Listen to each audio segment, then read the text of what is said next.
Bhojpuri industry में सास बहू के रिश्ते पे फिल्में बनाना आम बात हो चुका है। यहाँ 10 में से 9 फिल्में सास बहू के रिश्तों पे ही बनाई जाती हैं। इसके पीछे एक कारण यह भी है कि भोजपुरी दर्शक ज़्यादातर ग्रामीण एरिया से बिलोंग करते हैं, तो उन्हें वो संयुक्त परिवार के रूप में रहते हैं। उन्हें सास बहू जैसी रिश्तों पे फिल्में देखना पसंद है।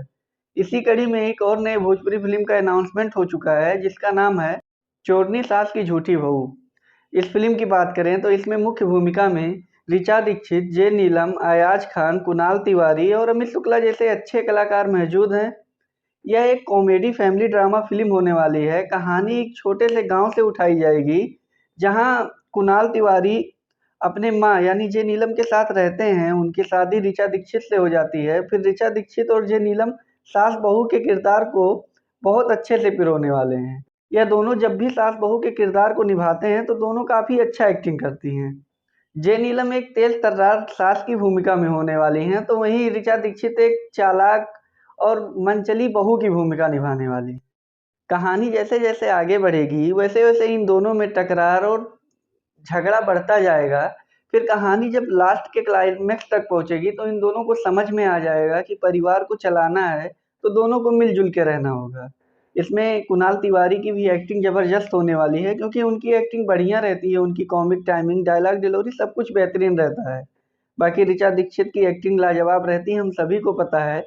वह अपने किरदार को बहुत अच्छे से निभाती हैं। हम उन्हें नेचुरल क्वीन के नाम से जानते हैं, क्योंकि वो उनकी एक्टिंग एकदम नेचुरल तरीके से रहती है। और जे नीलम की एक्टिंग बढ़िया रहती है भाई, और ख़ासकर जब जे नीलम सास की भूमिका में होती हैं, तो उनकी एक्टिंग और लाजवाब हो जाती है। जे नीलम जब भी सास की भूमिका निभाती हैं, और ख़ास करके जब वह सास वाली विलन की भूमिका में रहती हैं, तो उनका किरदार एक अलग ही हो जाता है। हम उनसे नफ़रत करने पे मजबूर हो जाते हैं, वह इतनी बढ़िया एक्टिंग करती हैं। बाकी अयाज खान और अमित शुक्ला भी अच्छे एक्टर हैं, इन लोगों के एक्टिंग पे कोई डाउट नहीं है। फ़िल्म को अजय झा डायरेक्ट कर रहे हैं। यह भोजपुरी इंडस्ट्री के अच्छे पारिवारिक फ़िल्म बनाने वाले डायरेक्टर हैं। यह ऑलरेडी हम साथ साथ हैं और देवरानी जेठानी जैसी अच्छी फ़िल्म बना चुके हैं। उन्होंने एक इंटरव्यू में बताया है कि कहानी गाँव से उठाई जाएगी, जिसकी सिनेमैटोग्राफी और विजुअल काफ़ी अच्छे होने वाले हैं। इसमें जे नीलम और ऋचा दीक्षित के बीच नोक-झोंक, उनकी बॉडी लैंग्वेज और उनकी डायलॉग डिलीवरी दर्शकों को हँसने पे मजबूर कर देगी। इस फ़िल्म में गाँव की गलियाँ, खेत खलिहान और घर को इतने अच्छे से दिखाया जाएगा कि दर्शक फ़िल्म से खुद को कनेक्ट करने लगेंगे, सोचने लगेंगे कि फ़िल्म उन्हीं लोगों के बीच में घूम रही है। भाई फ़िल्म का प्लॉट मज़ेदार है, लेकिन भाई जो मेरी पर्सनल थिंकिंग है, तो फ़िल्म की कहानी काफ़ी नॉर्मल हो सकती है, क्योंकि हम लोग ऑलरेडी सास-बहू जैसे रिश्तों पे बहुत सारी फ़िल्में देख चुके हैं।